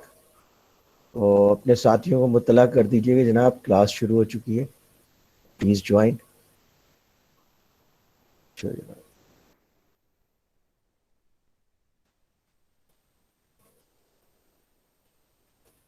जनाब सोर्सिंग के लिए जाहिर है कि the process starts with the requisition to the procurement department कि जनाब ये आइटम चाहिए और ये आइटम आपको रेगुलर बेसिस पे चाहिए। तो फिर आपकी सोर्स ऑफ सप्लाई जो है वो ज़्यादा बेहतर ढूंढते हैं, और अगर आपको वन टाइम चाहिए तो आप एग्जिस्टिंग सप्लायर्स में से किसी से यूज करते हैं। फिर उनमें से ही आप उन सप्लायर्स को देखते हैं जो आपके लिए स्ट्रेटेजिक सप्लायर्स हैं, उनके साथ फिर आप लॉन्ग टर्म एग्रीमेंट्स और पार्टनरशिप करते हैं। अब सोर्स की लोकेशन करनी है आपने, तो आपने किस तरीके से सोर्सिंग करनी है, किस कौन से रीजंस हैं सप्लायर्स जिसकी बेसिस पे आप उसे सिलेक्ट करेंगे। सबसे पहली बात तो ये है कि उसकी टेक्नोलॉजिकल लेवल क्या है। टेक्नोलॉजिकल लेवल आई मीन जो आपके क्रिटिकल सप्लायर्स हैं उनका टेक्नोलॉजिकल लेवल क्या है, क्योंकि टेक्नोलॉजिकल लेवल अगर उनका अच्छा है और आप जो है वो आपके नीड जो है वो ज़्यादा कॉम्प्लेक्स हो जाते हैं, डिफ़िकल्ट हो जाते हैं, और still that supplier is willing to do that. वे कुछ सप्लायर्स ऐसे होते हैं जिनके पास रिसर्च एंड डेवलपमेंट का भी पूरा एक सेक्शन होता है, तो ऐसे सप्लायर आपको के लिए ज़्यादा अच्छे सोर्स होते हैं। अच्छा, सप्लाई मार्केट में एक नया फेनोमेना आ रहा है कि कंसंट्रेशन बढ़ती चली जा रही। कंसंट्रेशन बढ़ती चली जा रही का क्या मतलब है कि देखिए, अब चूंकि दुनिया में कंपटीशन बहुत ज़्यादा बढ़ रहा है और कंपटीशन अब ग्लोबल हो गया है, जितने भी बड़े बड़े ब्रांड्स हैं वो आपस में ग्लोबली कम्पीट कर रहे हैं। कोक और पेप्सी अब ग्लोबली कम्पीट कर रहे हैं। तो जब वो ग्लोबली कम्पीट करते हैं तो कम्पीट उसी सूरत में कर सकते हैं कि जब छोटे सप्लायर्स को कर ले। अब दुनिया से छोटे सप्लायर्स गायब हो रहे हैं और बड़े बड़े सप्लायर्स प्रोड्यूस हो रहे हैं। तो उससे जो क्या होता है कि सप्लायर्स की कंसंट्रेशन बढ़ रही है, यानी सप्लायर एक ही सप्लायर बहुत कुछ सप्लाई कर रहा है, उसका साइज बहुत बड़ा है। एज ए रिजल्ट उसकी बार्गेनिंग पावर भी बहुत ज़्यादा है, क्योंकि आपको बहुत सारे आइटम्स में बहुत सारे ऑप्शंस अवेलेबल है नहीं, 2-3 ऑप्शंस हैं जो आप अवेलेबल कर सकते हैं। कंप्रेसर आप किससे खरीदेंगे, ठीक है, एक ही बड़ा सप्लायर है दुनिया में, स्वीडन वाला जो है। फिर उसके बाद आप अगर ये खरीदने जाते हैं कोई भी आइटम है या टरबाइन खरीदने जाते हैं तो जी है और अल्फा डी लावल है। अल्फा डी लावल मेरे ख्याल में अब है भी नहीं, और वो सीमेंस है, और किसी जो छोटे छोटे सब टरबाइन प्रोवाइड करते हैं, ठीक है। तो ये है बस। तो इसलिए कंसंट्रेशन हो रही है सप्लायर्स की, तो इसलिए आपको ये देखना पड़ता है कि बाज़ औक़ात जब कंसंट्रेशन बहुत ज़्यादा हो जाए, bargaining power of the supplier बहुत ज़्यादा बढ़ जाए, तो फिर आपको देखना पड़ेगा कि इस मार्केट में you can survive with the suppliers, या फिर ये कि कुछ आइटम्स ऐसे हैं जो आप खुद बनाना शुरू कर दें। फिर स्पेशलाइजेशन बढ़ती चली जा रही है। लोग एक आइटम एक बिजनेस एरिया को लेकर के उसमें स्पेशलाइज होते जा रहे हैं, उस लेवल के एक्सपर्ट होते जा रहे हैं कि उनके करीब भी किसी दूसरी कंपनी का आना मुमकिन नहीं है। And Intel is a very good example. Micro processor वो इतने अच्छे तरीके से बना रहा है, इतने एडवांस बना रहा है, और जितनी मार्केट की रिक्वायरमेंट होती है उसके हिसाब से वो मार्केट में लेकर आता है, क्योंकि उसकी स्पेशलाइजेशन है। इलाई लिली की स्पेशलाइजेशन है मेडिसिन में, बाद मेडिसिन में। तो अब लोग जब देखते हैं कि किसी के पास उसकी स्पेशलाइजेशन है, इसका मतलब ये कि ना सिर्फ कि वो अभी अच्छे तरीके से बना सकता है, बल्कि बाद में जब टेक्नोलॉजिकल चेंजेस आएंगे तब भी वो अच्छे तरीके से बनाता रहेगा और काम करता रहेगा और कॉम्पिटिटिव रहेगा। तो इसलिए लोग जो है खुद बनाने की बजाय बहुत सारी चीज़ें परचेज कर रहे हैं। आइकिया है, आइकिया हमेशा जो है वो कॉस्ट एफिशिएंट सप्लायर्स को ढूंढता रहता है। ये स्वीडिश सप्लायर है फर्नीचर का, और उसके लिए वो मुख्तलिफ तरह के सप्लायर से मुख्तलिफ तरह के काम लेता रहता है।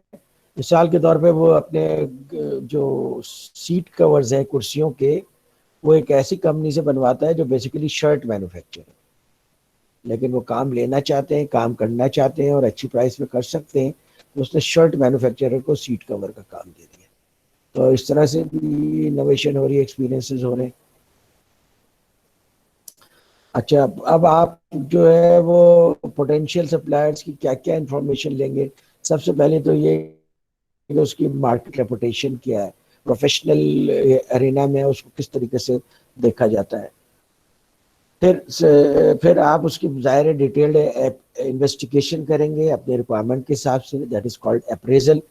फिर उसकी अब तक की जो पास परफॉर्मेंस है, रिकॉर्डेड परफॉर्मेंस है, वो कैसी है, क्योंकि आमतौर पर जिनकी पास परफॉर्मेंस बेहतर होती है तो इट इज़ एक्सपेक्टेड या फ्यूचर में भी बेहतर परफॉर्मेंस करेंगे।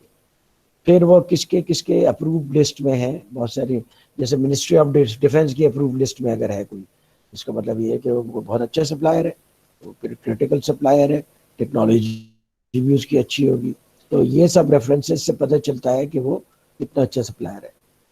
फिर उसके ऑनलाइन कैटलॉग लाइब्रेरी कितनी बड़ी है, उसमें कौन से आइटम शामिल हैं।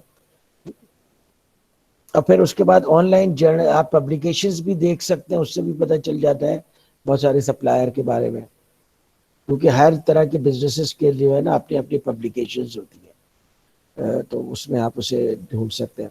वो आमतौर पे ये लोग वहाँ पे ऐड भी देते हैं। ट्रेड डायरेक्टरीज होती हैं, उनके रिप्रेजेंटेटिव्स होते हैं, कहीं पे भी मैन्युफैक्चर करते हैं आपके मुल्क में, उनके आमतौर पर रिप्रेजेंटेटिव्स होते हैं, उनके जरिए आप पता कर सकते हो कैसा है। फिर एग्जीबिशंस में पता चल जाता है आपको, अपने प्रोफेशनल कलीग्स जो प्रोक्योरमेंट में है उनसे पता चल जाता है, ठीक है। फिर बायर, दूसरे बायर्स हैं, उनसे पता चल जाता है।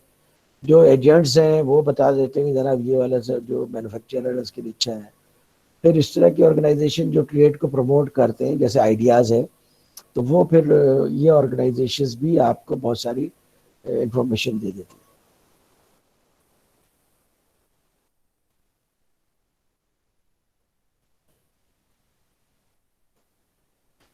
चेक लिस्ट जो है, आप अगर किसी सप्लायर को देखना चाहते हैं तो वो ये होता है कि ये चीज़ है कि जनाब हमारे कॉम्पिटिटर्स के साथ ट्रेड कर रहे हैं या नहीं कर रहे हैं। अब ये आपके लिए क्वेश्चन होता है कि आप देखें कि जो लोग हमारे कॉम्पिटिटर्स के साथ काम कर रहे हैं उनके साथ हमें काम करना या चाहिए या नहीं करना चाहिए, ये स्पेसिफिकली बिजनेस के ऊपर डिपेंड कर रहा होता है। अच्छा, फिर कॉन्फिडेंशियल डॉक्यूमेंट्स जो है वो प्रॉपर कंट्रोल करते हैं आप, अगर उनको कोई डिज़ाइन वगैरह देते हैं तो प्रॉपर कंट्रोल करते हैं नहीं करते हैं। टेक्निकल सपोर्ट कितनी ज़्यादा है आपके पास और उनके पास। और फिर वो जो मार्केट किस तरह से सर्च करते हैं, कितना ऑफन सर्च करते हैं, उनको इस्टेब्लिश किए हुए कितना अरसा वो हो गया, और क्या क्या उनके फ्यूचर के इन्वेस्टमेंट प्लान्स क्या क्या है, यानी और कितना वो टेक्नोलॉजी पे और प्लांट एक्सपेंशन पे इन चीज़ों पे खर्च करने जा रहे हैं। बिकॉज यू नो कि आपके साथ उनके वो वक्त के साथ साथ ग्रो होना चाहते हैं या नहीं होना चाहते। वेंडर इवेल्युएशन रेटिंग फॉर्म ये कि इन्होंने बना दिया है, और ये एक स्टैंडर्ड रेटिंग फॉर्म दिया है, आप इसे यूज़ कर सकते हैं, ठीक है। और आपने उनको इवेल्युएशन की बेसिस पे वेंडर को अप्रूव कर दिया है, फुली अप्रूव कर दिया है कि 25 ऑल एरियाज में काम कर सकते हैं, 20 ऑल एरियाज में काम कर सकते हैं, 18 ऑल एरियाज में काम कर सकते हैं। कंडीशनली अप्रूव्ड है वो, और अनअप्रूव्ड है कि जिनको आपने अप्रूव नहीं किया।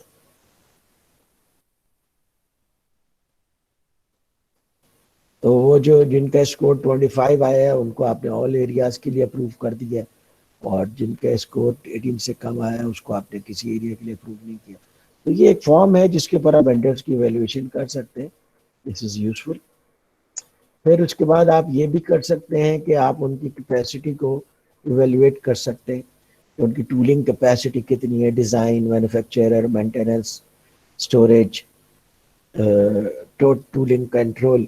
उसका तरीका ये होता है कि जनाब आप जो है यहाँ पे 5 चीज़ों में परसेंटेज के हिसाब से चीज़ें लिखते रहते हैं, और उसके बाद आप उसको परसेंटेज के लिए फिर मैक्सिमम या वेटेज ही डायरेक्ट यूज कर ले, इसमें वेटेज डायरेक्ट यूज कर लिए तो आप वेटेज 9 देते हैं, आप उसको डिज़ाइन की वेटेज आपके पास ज़्यादा है, आप उसके ऊपर रेट कीजिए कि इसको 7 देना चाहिए, 6 देना चाहिए, 9 देना चाहिए। तो आप टोटल करें, और फिर आप एक लाइन ड्रॉ कर सकते हैं कि जिनका स्कोर 20 से कम होगा उसे सिलेक्ट नहीं करेंगे, या 15 से कम होगा उसे सिलेक्ट नहीं करेंगे। फिर मशीन्स क्या है, उनकी कैपेसिटी क्या है, तो इस तरह से आप रेटिंग कर सकते हैं। प्लानिंग के क्या मेथड्स हैं, तो ये आप खुद अपना भी डेवलप कर सकते हैं, यहाँ से भी ले सकते हैं कि आप कर सकते हैं। तो इसी तरीके से उनके क्वालिटी कंट्रोल सिस्टम्स को आप इवेल्युएट कर सकते हैं। तो डिफरेंट चीज़ों की इवेल्युएशन के लिए एक इन्होंने रफली आइडिया दे दिया।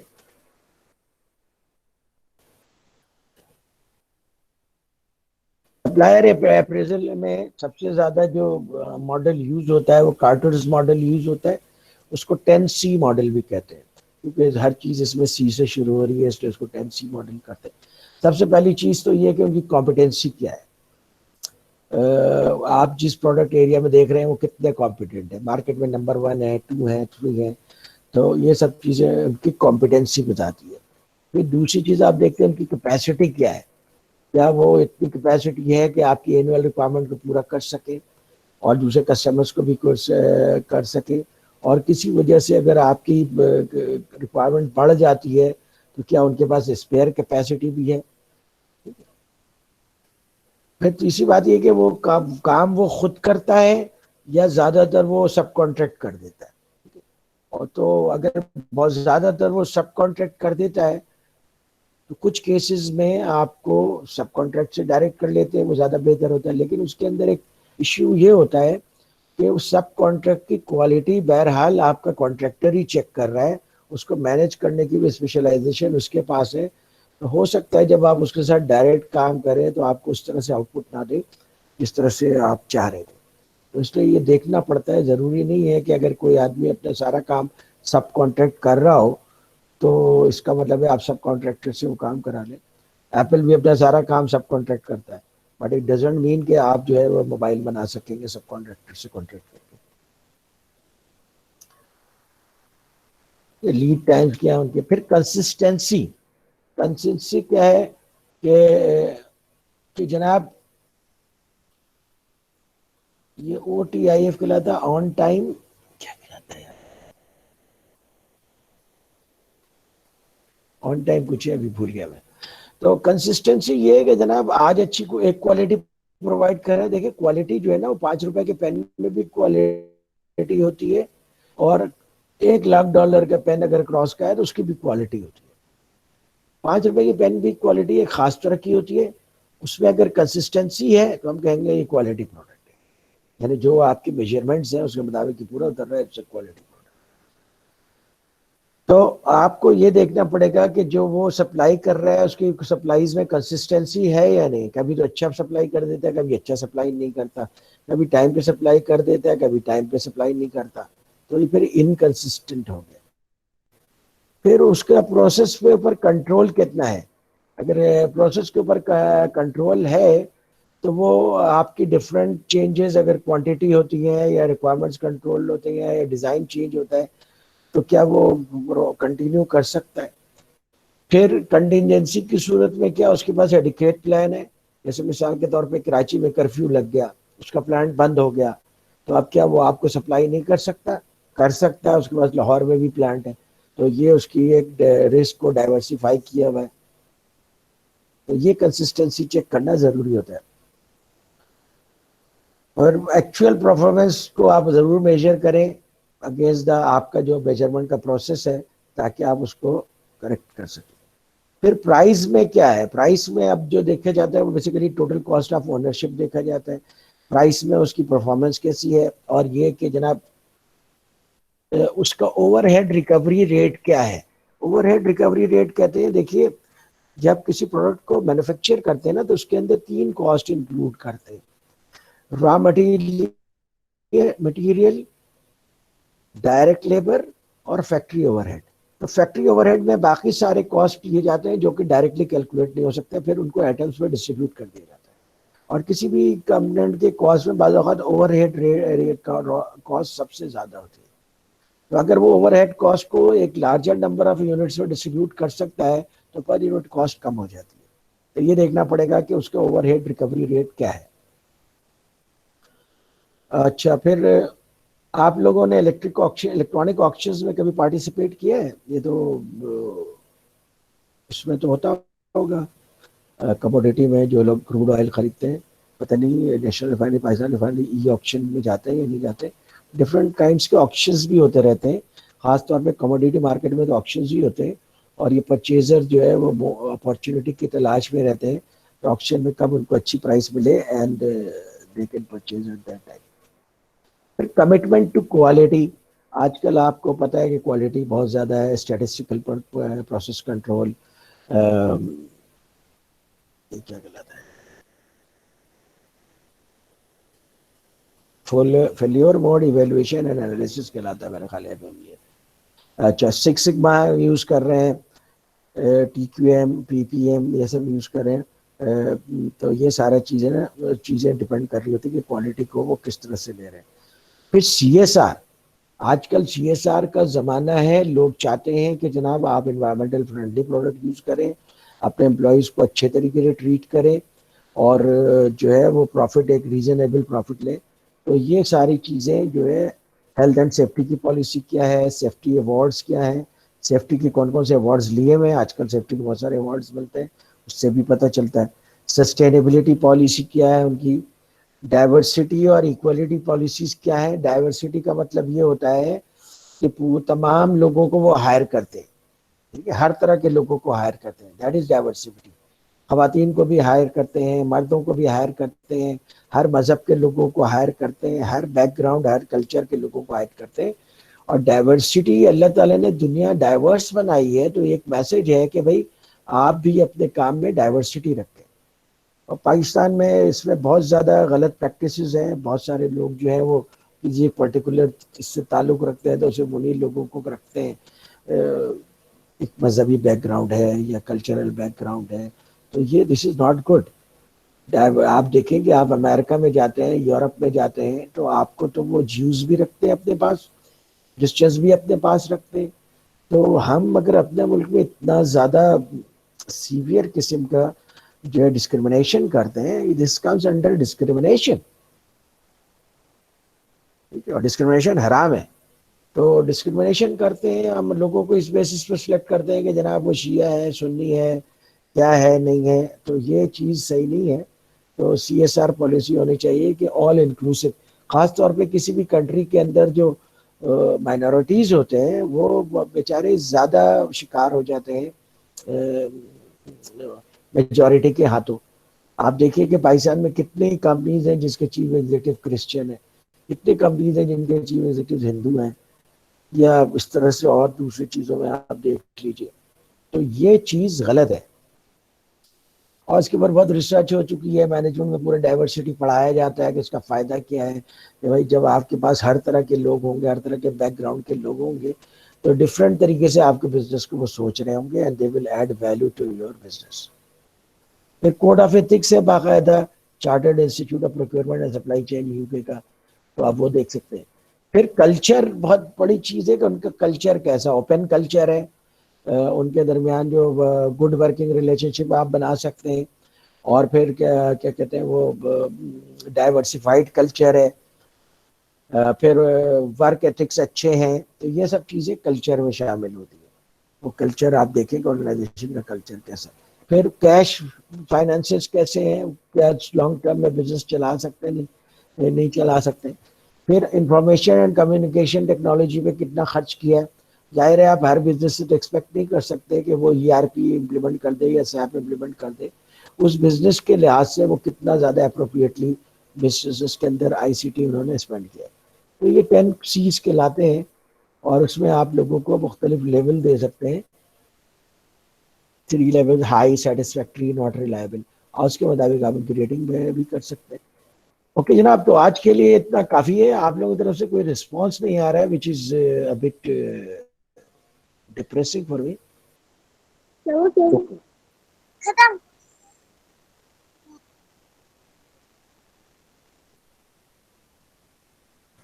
जी सर, आप कुछ पूछ रहे हैं? हेलो, आप कुछ पूछ रहे हैं? भाई ओके, हाँ, आप लोगों को कुछ समझ में भी आता है या आप लोग बहुत ज़्यादा बोर हो जाते हैं? नहीं सर, समझ में आता है। चलो गुड, समझ अच्छी में बात है। आता है, थोड़ा बोर तो बोर भी हो जाते हैं। आइंदा कोशिश करूंगा कि मैं आप लोगों को थोड़े लतीफ़े भी दरमियान दरमियान में सुनाऊं, ताकि आप बोर ना हो। सर मेरा एक अच्छा क्वेश्चन मेरा था। तो ये देखिए कि आप जो है वो